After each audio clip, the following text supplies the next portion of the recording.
ॐ श्री गणेशाय नमः। नारद उवाच प्रणम्य शिरसा देवं गौरीपुत्रं विनायकम् भक्तावासं स्मरे नित्यम् आयुःकामार्थसिद्धये।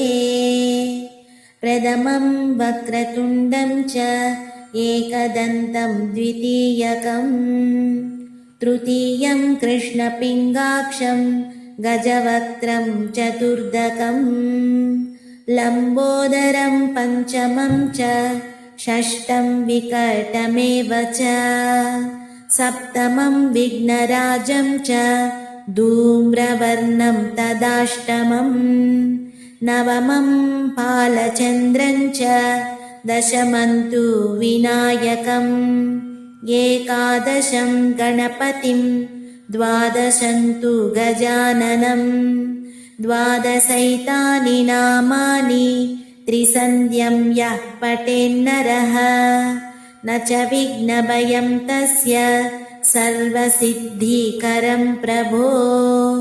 विद्यार्थी लभते विद्यां धनार्थी लभते धनम् पुत्रार्थी लभते पुत्रान् मोक्षार्थी लभते गतिम्।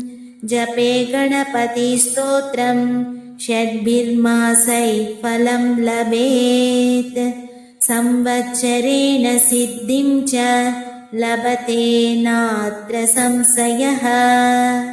अष्टभ्यो ब्राह्मणेभ्यश्च लिखित्वा यः समर्पयेत् तस्य विद्या भवेत् सर्वा गणेशस्य प्रसादतः। इति श्रीनारदपुराणे सङ्कटनाशन गणेशस्तोत्रम् सम्पूर्णम्।